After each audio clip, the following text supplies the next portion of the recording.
L'automne n'était pas loin. Dans la campagne, les paysans avaient achevé la moisson.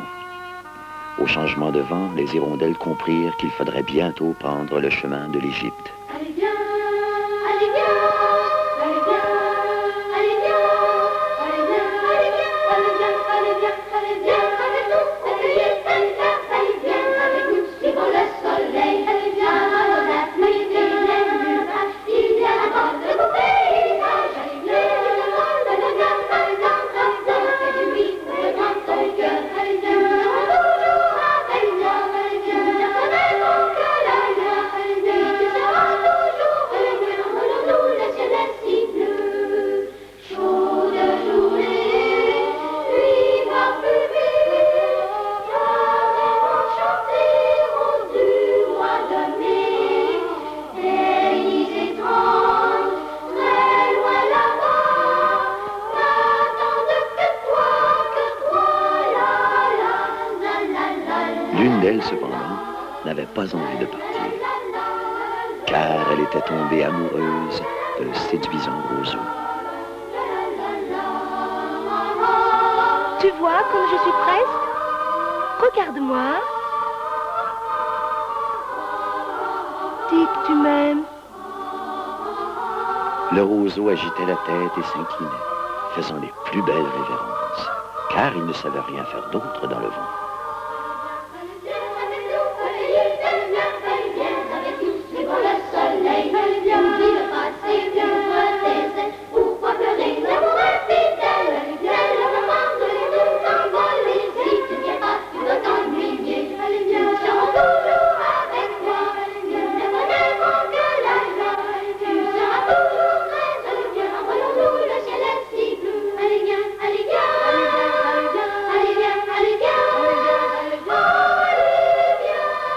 Finalement, les feuilles des arbres tombèrent, signe que l'automne était bien là.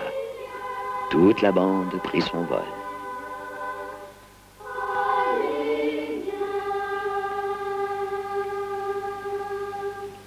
Au bout de quelques semaines, la petite hirondelle se sentit très seule. Elle commença aussi à se fatiguer de son amoureux transé. Il n'a pas de conversation. Et il n'arrête pas de badiner avec le vent. J'aime les voyages et mon compagnon devrait les aimer aussi. Partirais-tu avec moi, fille? Le roseau secoua la tête, il était trop attaché à son coin de terre. Tu t'es joué de moi. Eh bien, tu ne me reverras plus. En route pour les pyramides. Adieu.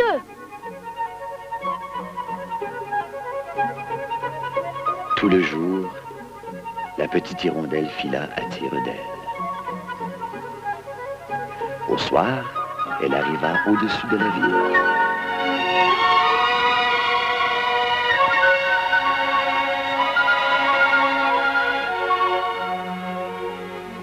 Où vais-je passer la nuit? J'espère que tout est prévu dans cette ville.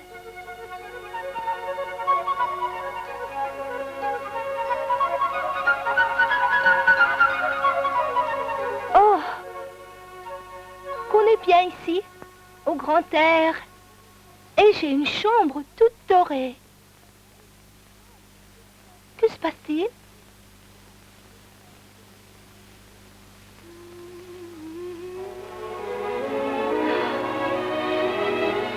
Qu'il est beau au clair de lune.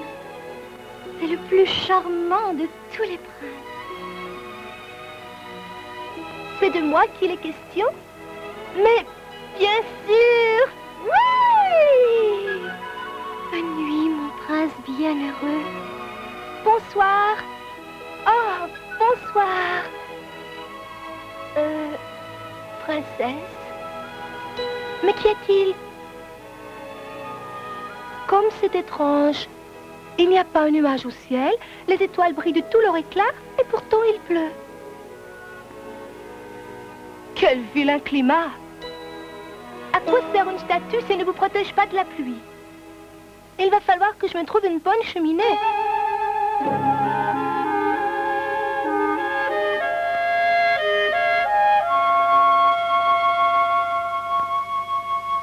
Qui êtes-vous? Je suis le prince bienheureux. Le prince bienheureux? Alors pourquoi donc pleurez-vous? Je suis toute trempée. Lorsque j'étais en vie, avec un cœur humain, je n'ai jamais versé une larme. Je vivais dans le palais de sans souci, tout le chagrin est banni. Le jour, je m'amusais avec mes amis dans le jardin. Le soir, je menais la danse dans la grande galerie. Le jardin était clos d'un haut mur, et je n'avais jamais demandé ce qu'il y avait au-delà. Tout était si charmant autour de moi. Les courtisans m'appelaient bienheureux, et certes, je l'étais, si plaisir veut dire bonheur. Ainsi ai-je vécu jusqu'à ma mort. Depuis, ils m'ont installé ici où je domine. Je vois toutes les laideurs et les misères de la ville, et bien que mon cœur soit de plomb, je ne puis m'empêcher de pleurer. Quoi? Ce n'est pas de l'or massif? Loin d'ici, dans une petite rue, se trouve une pauvre maison.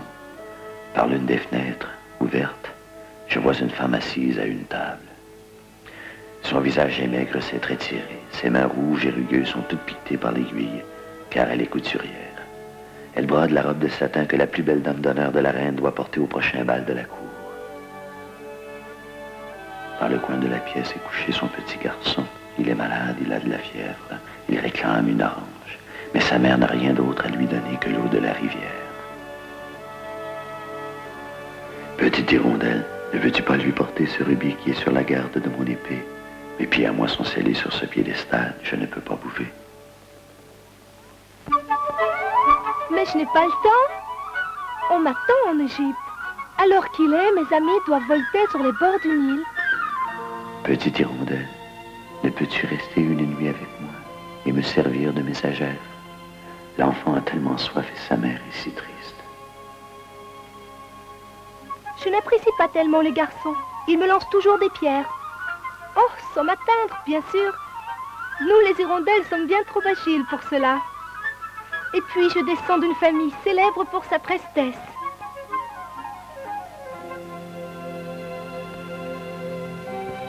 Oh, qu'il fait froid ici. Très bien, je resterai avec toi cette nuit et je serai ta messagère.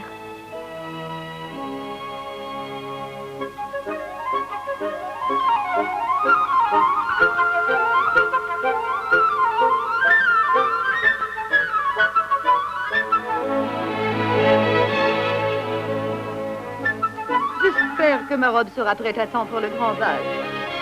Ces couturières sont si paresseuses et si insouciantes.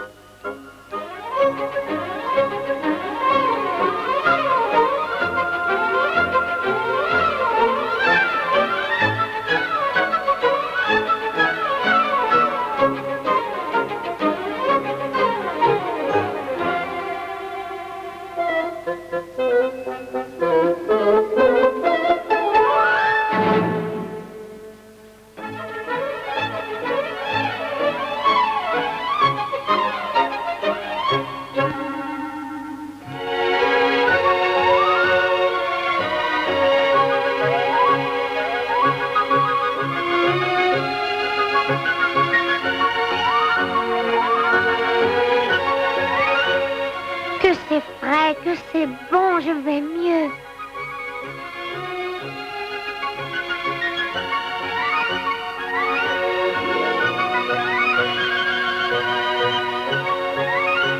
C'est étrange. Je me sens toute réchauffée, malgré le froid.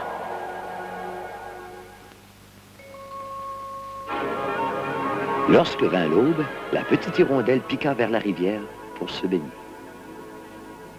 Quel phénomène curieux, s'écria le professeur d'ornithologie qui passait sur le pont. Une hirondelle en hiver?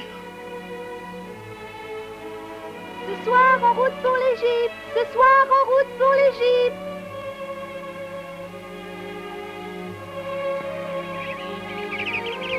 Partout où allait le professeur, les moineaux pépillaient. Qu'il est distingué, cet étranger.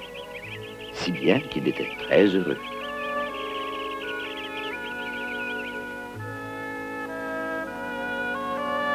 Avez-vous quelque chose à faire dire en Égypte? Je suis sur le départ. Petite hirondelle, Tout là-bas dans la ville, je vois un jeune homme dans une soupente acharné à finir une pièce pour le directeur du théâtre. Mais il ne peut plus écrire, il a trop froid et le feu s'est éteint dans la grille. De faim, il s'est évanoui. Bon, je resterai donc une nuit de plus. Avez-vous encore un rubis à lui porter? Hélas, il ne me reste que mes yeux. Ils sont faits d'un saphir très rare. Ôte-en un et porte-le lui pour qu'il le vende. Il pourra acheter du bois et achever sa pièce. Mais je ne puis faire cela.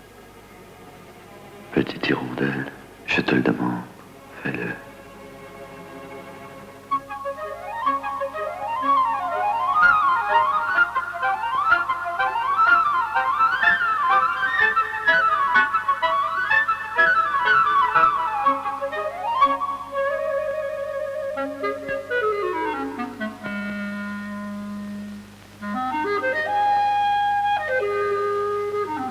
Comment ai-je pu oublier un cadeau si précieux?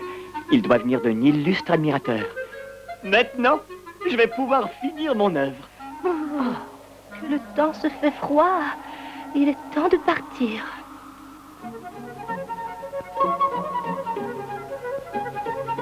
Ce soir, je m'envole pour l'Égypte. Adieu, l'Égypte m'attend. Au revoir, petit moineau.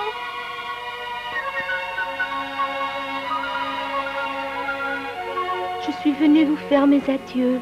Petite hirondelle, ne pourrais-tu attendre encore un peu? Mais l'hiver est là et la neige arrive. Je dois vous quitter, mais jamais je ne vous oublierai.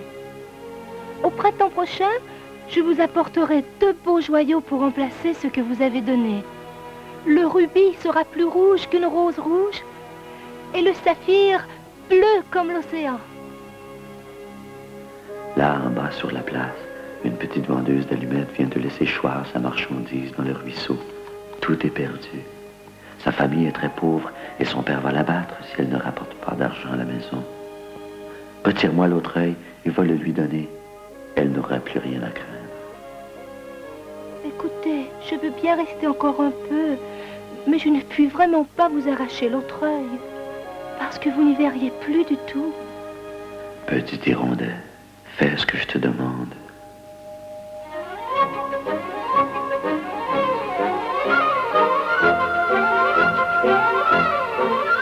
Oh, quel joli morceau de verre. Il faut que je le montre à mon père.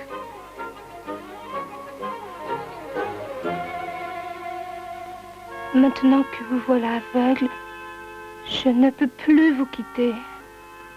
Jamais. Non, petite hirondelle, tu dois t'en aller en Égypte. Non, je ne vous abandonnerai jamais.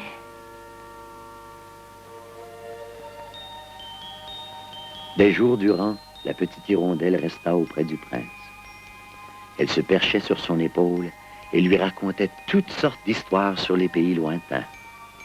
Elle lui parlait des ibis rouges qui pêchent des poissons d'or au bord du Nil, et du roi des montagnes de la Lune, qui est noir comme l'ébène et adore un gros cristal.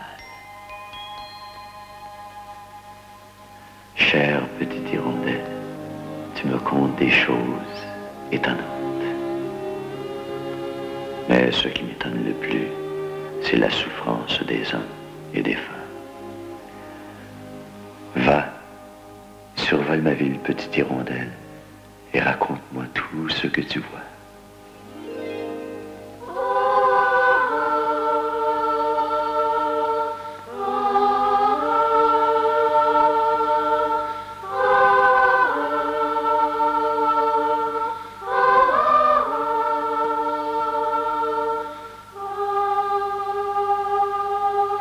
Les rues sont tristes et lourdes d'ennui.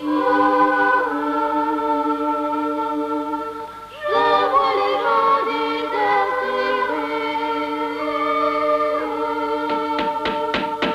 Leurs yeux sont chagrins, ils craignent la vie.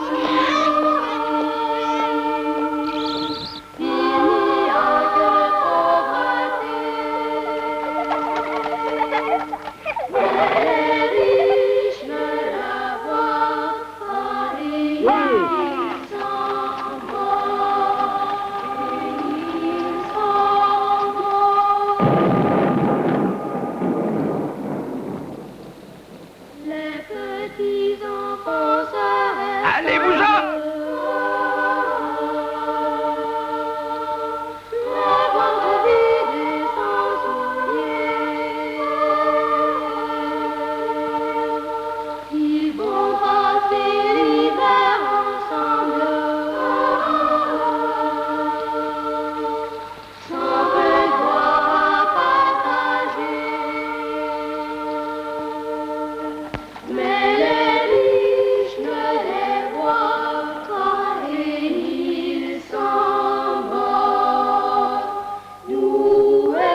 Et la petite hirondelle revint vers le prince bienheureux pour lui dire tout ce qu'elle avait vu.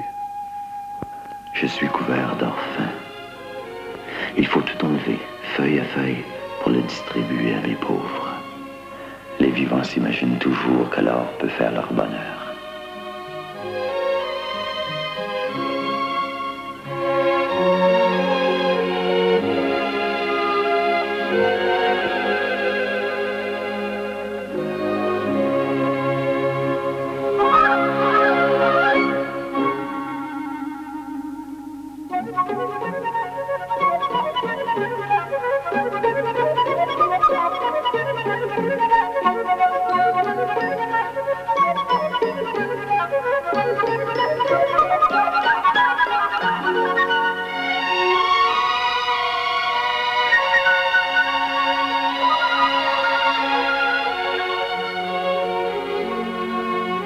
Feuille à feuille, la petite hirondelle arracha leur fin, et le prince bienheureux apparut terne et gris.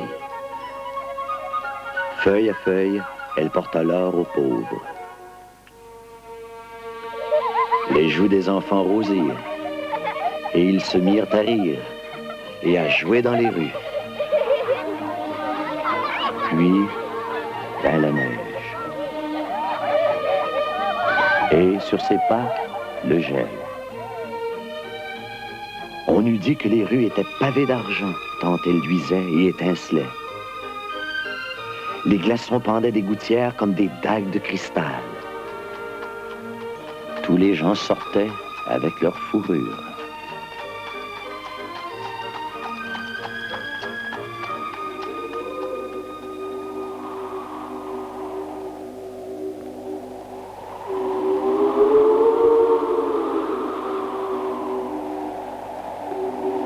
Au revoir, cher prince. Laissez-moi embrasser votre main. Tu t'es enfin décidé à partir pour l'Égypte, petite hirondelle. Mais c'est sur les lèvres que je veux ton baiser, car je t'aime. Ce n'est pas en Égypte que je vais.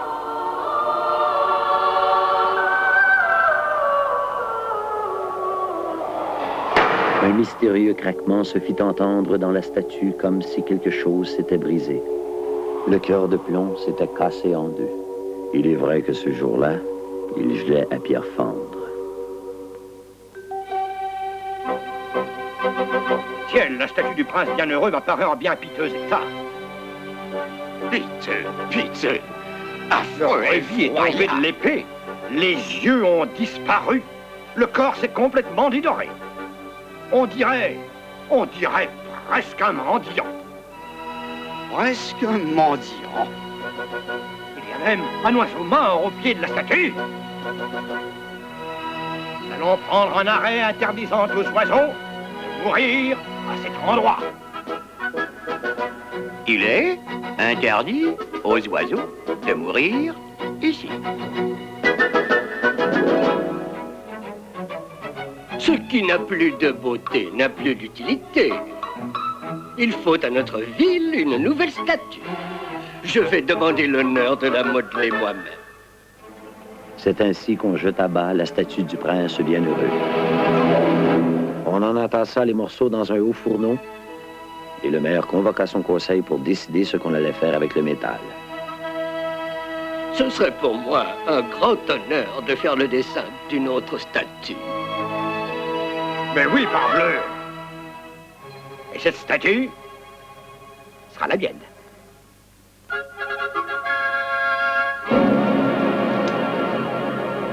Quelle chose étrange! Ce cœur de plomb brisé ne veut pas fondre dans mon four. Il n'est bon qu'acheté. Et on jeta le cœur sur un tas de détritus où gisait déjà le corps de l'hirondelle. Apporte-moi les deux objets les plus précieux qu'il y ait dans cette ville, dit Dieu à l'un de ses anges. Celui-ci lui apporta le cœur de plomb et l'oiseau mort. Tu as bien choisi, dit Dieu. Dans mon jardin du paradis, cet oiseau chantera à jamais. Et dans ma cité d'or, le prince bienheureux célébrera mes louanges.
Tous les après-midi,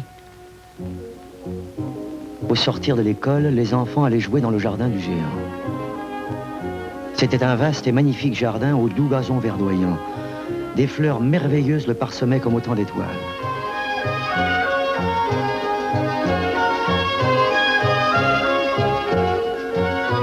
Et il y avait 12 pêchers qui au printemps s'épanouissaient de délicates floraisons couleur de rose et de perles, et en automne se comblaient de fruits splendides.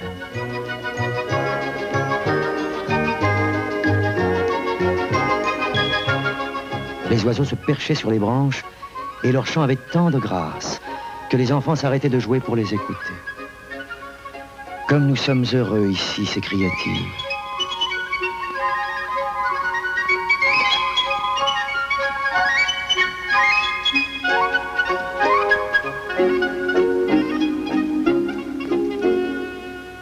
Un jour, le géant revint.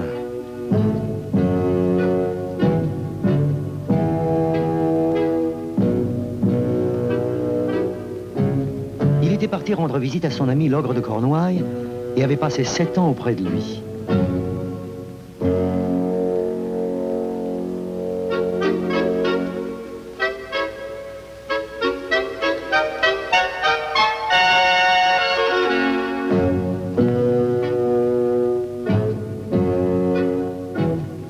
Au bout de ces 7 ans, ayant dit tout ce qu'il avait à dire, car il n'avait guère de conversation,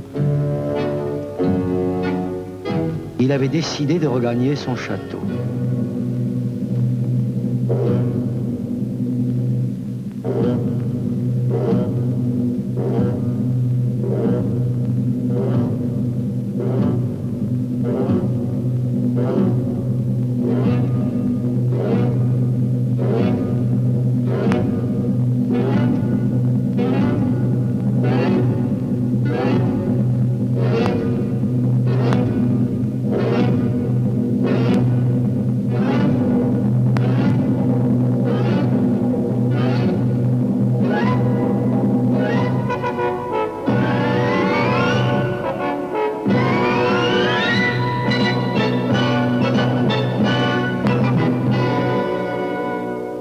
son arrivée, il aperçut les enfants qui jouaient dans le jardin. « Que faites-vous ici » cria-t-il d'une voix rude. Et les enfants s'enfuirent.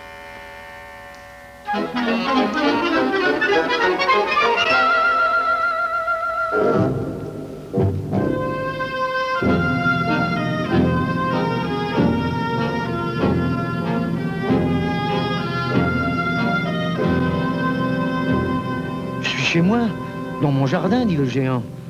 Ce n'est tout de même pas difficile à comprendre, et nul autre que moi n'a le droit d'y jouer.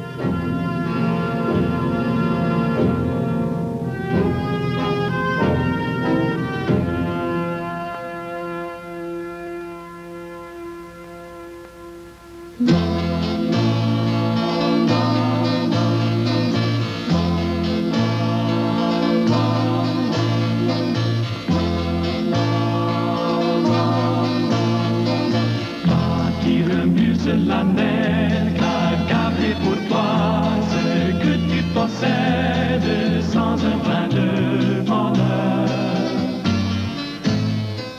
Si tu ne parles à personne grâce à ton mur, le monde t'abandonne, dit que tu es sans cœur.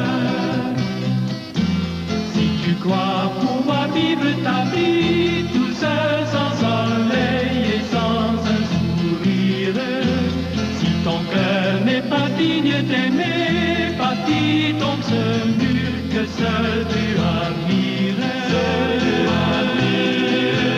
Tu bâtis un mur qui va t'entourer, tu vas bâtir un mur pour te protéger, tu vas bâtir un mur qui va te garder, tu vas bâtir un mur et briser ton cœur.